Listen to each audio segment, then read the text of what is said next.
আসসালামু আলাইকুম। ওয়েলকাম জানাচ্ছি সকল নবম ও দশম শ্রেণীর শিক্ষার্থীবৃন্দদেরকে। আজকে আমি যে অঙ্কগুলির সমাধান দেখাবো সেগুলি হলো তোমাদের গণিত বইয়ের বীজগাণিতিক রাশি অধ্যায়ের 3.3 অনুশীলনীর 6 থেকে। পূর্বের ভিডিওতে 1 থেকে 5 পর্যন্ত অঙ্কের সমাধান দেখিয়েছি। তোমাদের যদি প্রয়োজন হয় তাহলে দেখে নিতে পারো। 6 বলা হয়েছে 4a square minus 12ab plus 9b square minus 4c square. এখানে আমরা 4a স্কয়ারকে টোটাল একটা a স্কয়ারের রূপ দেওয়ার চেষ্টা করব। তাহলে 4 আমরা এমন কোনো সংখ্যা আছে যার স্কয়ারে ভাঙানো যায়, অবশ্যই 2। তাহলে 2 তার হোল স্কয়ার। এই রাশিটাকে যদি আমি ভাঙাই তাহলে 2 বর্গ করলে 4 হবে, এর বর্গ করলে a স্কয়ার হবে। তার মানে পূর্বের রাশি আমি আবার ফেরত পাবো। মাইনাসের জায়গায় মাইনাস a স্কয়ার মাইনাস সূত্রে 2 ইন্টু a বলতে এখানে যেহেতু 2a বসিয়েছি সেজন্য এখানে 2a বসাবো। এখানে যা থাকবে তাই হবে এর মান। তাহলে 2 ইন্টু a ইন্টু b বলতে 3b। এখন 2 2 4 3 4 12 ab হয়, প্লাসের জায়গায় প্লাস b স্কয়ার বলতে এখানে আছে 9b হোল স্কয়ার। যেহেতু এখানে b বসিয়েছি 3b, এখানে 3b তার হোল স্কয়ার বসালে মানের পরিবর্তন হয় না। মাইনাস 4c স্কয়ার ওভাবেই থাকবে। এখন এই পাশ থেকে পর্যন্ত সূত্রটা আমার কি, a minus b whole square minus 4c, এখানে 2c তার হোল স্কয়ার দিলে 4c স্কয়ার হয়। এখন 2a মাইনাস 3b এটাকে যদি আমি a ধরি এবং 2c কে যদি b ধরি তাহলে a square minus b square হয়। তাহলে a plus b into a minus b হয়। এটাই হবে নির্ণয় উৎপাদক। 7 দাগে যে অঙ্কটি বলা আছে a square plus 6a plus 8 minus y square plus 2y, এটাকে a স্কয়ার মতো রাখবো প্লাস 6a প্লাস এখানে আছে 8। আমি যদি এই লাইনটা না হিসাব করি তাহলে হবে a square plus 2 into a বলতে a ইন্টু b বলতে দেখো এখানে 8 এর এমন কোনো সংখ্যা নেই যার স্কয়ার করলে 8 হয়। 2 এর বর্গ করলে হবে 4, 3 এর বর্গ করলে হবে 9, 4 এর বর্গ করলে হবে 16। তাহলে 9 মানে 8 আমরা কোনোভাবেই পাবো না, সেজন্য আমরা 3 নেব যাতে আমি একটা b স্কয়ার পাই। শেষে আমি একটা -1 করে দেবো, মানে যদি আমার এক বেশি নেওয়া হয় থাকে। তাহলে a square plus 2 into a বলতে a b বলতে 9 3 প্লাস 3 স্কয়ার করলে 9 এর স্কয়ার হয়, 3 এর স্কয়ার করলে 9 হবে। কিন্তু আমার উপরে ছিল 8, এক আমার বেশি নেওয়া হয়েছে সেজন্য আমি এক মাইনাস করে দেবো। রাশি যা ছিল minus y square plus 2y ওভাবেই থাকবে। তাহলে a square plus 2ab plus b square. এখন দেখো এখান থেকে আমি যদি মাইনাস সাইন কমন নিই তাহলে y স্কয়ার, এটা ছিল প্লাস 2y হয়ে যাবে মাইনাস 2y, এটা ছিল -1 হবে প্লাস 1। এখন a square plus 2ab plus b square সমান a plus b whole square minus এখানে আছে a square minus 2ab plus b square. 1 এর স্কয়ার করলে কিন্তু কোনো মানের পরিবর্তন হয় না, তাহলে এটাও একটা সূত্রে যায় a minus b whole square. এখন প্রথমটাকে যদি আমরা a ধরি, দ্বিতীয়টাকে যদি b ধরি তাহলে a square minus b square হয়। এখন a square minus b square সূত্র কি a plus b into a minus b। যখন আমি মাইনাস সাইন দেবো তখন এই মাইনাসটা হয়ে যাবে প্লাস, এবং এটাকে একটু সাজিয়ে লিখবো যেমন a প্লাস y 3 থেকে 1 গেলে হবে 2, a মাইনাস y 3 আর 1 যোগ করলে হবে 4। এটাই হবে নির্ণয় অ্যান্সার। 8 দাগে বলা হয়েছে 16x square minus 25y square minus 8xz plus 10yz। এখানে 16x স্কয়ারকে আমরা a স্কয়ারে নেওয়ার চেষ্টা করব। তাহলে 16কে যদি আমরা বর্গ আকারে প্রকাশ করি তাহলে 4 এর বর্গ করলে হবে 16 এবং x এর হোল স্কয়ার দিলে কিন্তু আমার 16x স্কয়ার হয়। মাইনাসের জায়গায় মাইনাস 25কে যদি আমি 5 আকারে রাখি এবং y কে y এর, তাহলে এর স্কয়ার করলে 5 এর বর্গ করলে 25 হবে, y এর বর্গ করলে y স্কয়ার হবে। মাইনাসের জায়গায় মাইনাস যা ছিল তাই। এখন 4কে a ধরবো, 4x-কে ধরবো, 5y-কে b ধরবো। তাহলে a square minus b square সমান সূত্র কি a plus b into a minus b। এটা একটা সুবিধার জন্য মাইনাস টাকা নেওয়া হয়েছে, সমস্যা নেই, গুণাকার থাকলে সমস্যা নেই। এখানে একটা জিনিস দেখো, এখান থেকে যদি আমি 2z কমন নিই তাহলে মাইনাস 2z যদি কমন নিই তাহলে 8কে 2 দ্বারা ভাগ করলে পাবো 4। এখান থেকে আমি z নিয়েছি তাহলে আমার অবশ্যই x থাকবে, x নিচে এখানে, যেহেতু মাইনাস সাইন ভিতরে বাইরে কমন নিয়েছি তাহলে এখানে প্লাস থাকলে অবশ্যই মাইনাস হয়ে যাবে। 10কে 2 দ্বারা ভাগ করলে হবে 5, এখান থেকে যেহেতু z নিয়েছি থাকবে y, এই জন্য 5y। এখন দেখো 4x মাইনাস 5y এখানে একটা দুইটা থেকে একটা, আর 4x প্লাস 5y একটা, আর আরেকটা আনকমন কী থাকবে -2z, এটাও একটা নিয়ে যাব। সুতরাং এটাই হবে নির্ণয় উৎপাদক। 9 দাগে বলা হয়েছে x square plus 13x plus 36। এটা দেখো এক্স স্কোয়ার প্লাস 13কে যদি আমি দুইটা অংশে বিভক্ত করি, 9 এবং 4কে, 9টা এক্স প্লাস 4টা এক্স, তাহলে কিন্তু 9টা এক্স হয় প্লাস 37।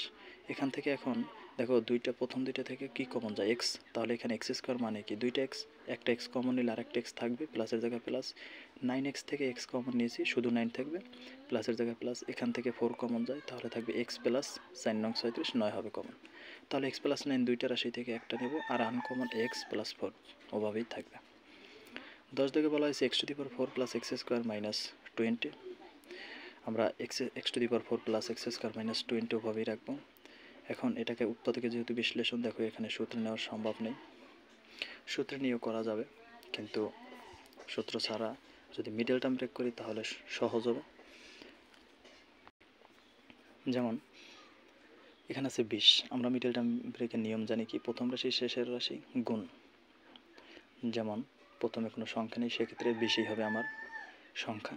এখন 20কে আমি গুণনীয়ক আকারে ভাঙাবো, কত কত গুণ করলে 20 হয়। যেমন 10 দুগুণ 20, কিন্তু 10 থেকে 2 বিয়োগ করলে এবং যোগ করলে মাঝে 1 কোনোভাবেই হয় না। আর আছে কত 4 5 20, তাহলে 5 থেকে 4 বিয়োগ করলে মাঝে 1 হবে, তাহলে এটাই নিতে হবে। নিয়ম গুণ করলে দুইটা সংখ্যা 20 হইতে হবে এবং যোগ বিয়োগ করলে মাঝেরটা মিলাইতে হবে। এখন x two the power 4 plus 5x square minus 4x square minus 20, 5টা এক্স স্কোয়ার থেকে 4টা এক্স স্কোয়ার বিয়োগ করলে একটা এক্স স্কোয়ার থাকবে, শুধু এক্স স্কোয়ার মানে একটা এক্স স্কোয়ার। প্রথম দুইটা থেকে এক্স স্কোয়ার কমন যায়, তাহলে 4 থেকে 2টা গেছে, আর দুইটা থাকবে এক্স স্কোয়ার, প্লাসের জায়গায় প্লাস, এখান থেকে এক্স স্কোয়ার গেছে থাকবে 5, মাইনাসের জায়গায় মাইনাস, এখান থেকে 4 কমন যাবে থাকবে এক্স স্কোয়ার, এই মাইনাসের জন্য এই মাইনাসটা যাবে প্লাস হয়ে, 4 5 20, সেজন্য 5 হবে। এক্স স্কোয়ার প্লাস 5 দুইটা থেকে একটা থাকবে, আর আনকমন আছে এক্স স্কোয়ার মাইনাস 4। এখন এক্স স্কোয়ার প্লাস 5 ওভাবেই রাখবো। এটাকে আবার সূত্রে নেওয়া যায় এক্স স্কোয়ার মাইনাস, দেখো 4, তাহলে 2 বর্গ করলে কিন্তু 4 হয়, তাহলে এখানে A square minus B square হয়, তাহলে A plus B into minus B, আর এক্স স্কোয়ার প্লাস 5 ওভাবেই থাকবে। 11 থেকে বলা হয়েছে এ স্কোয়ার মাইনাস 30a প্লাস 216, এটাকে উৎপাদকে বিশ্লেষণ করব। এখন দেখো প্রথমে কোনো সংখ্যা নেই, শেষে একটা সংখ্যা আছে। উৎপাদকের নিয়ম প্রথম সংখ্যা শেষের সংখ্যা গুণ, যেহেতু প্রথমে কোনো সংখ্যা নেই সেক্ষেত্রে 216 হবে আমার সংখ্যা।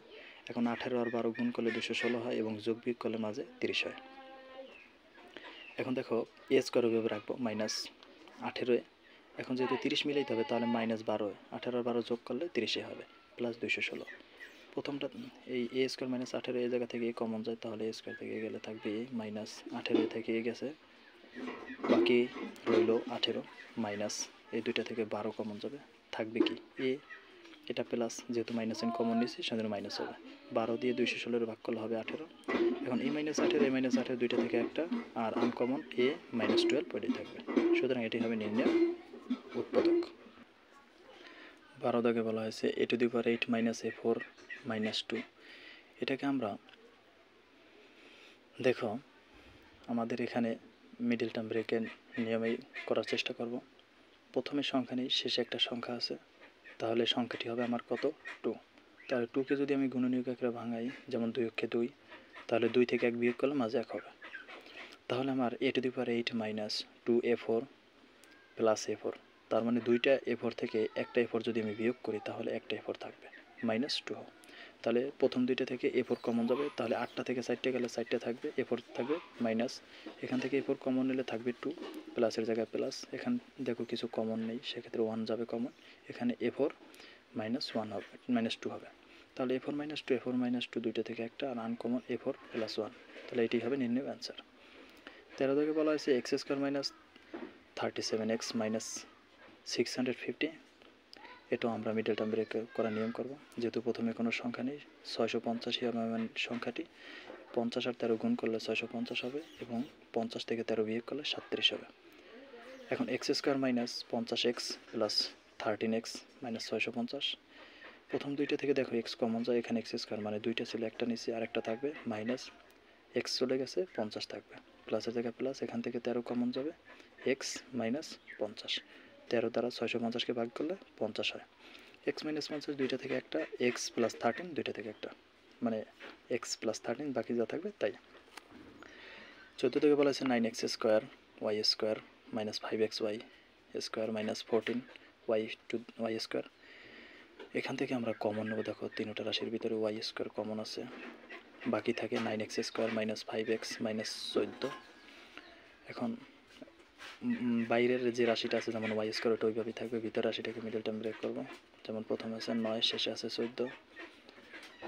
এখন যদি আমি 14 থেকে 9 বিয়োগ করি তাহলে মাঝে 5 হয় এবং গুণ করলে নির্ণয় সংখ্যাটিই হবে। তাহলে 9x square minus 14x plus 9x minus 14 y square. দেখো প্রথম দুইটা থেকে এক্স কমন যায়, তাহলে থাকবে 9x মাইনাস 14 প্লাস দুইটার ভিতরে কিছু কমন নেই, সেক্ষেত্রে 1 যাবে, থাকবে কি 1 কমন গেলে বাকিটা বসে যাবে এখানে 9x মাইনাস 14। তাহলে 9x ওয়াই স্কোয়ার তো আমার পূর্বেই কমন, এটা বাইরে থাকবে, 9x মাইনাস 14 একটা যাবে, আর আনকমন এক্স প্লাস 1। 15 থেকে বলা হয়েছে 4x two the power 4 minus 27x square minus 81। 4x two the power 4 minus, দেখো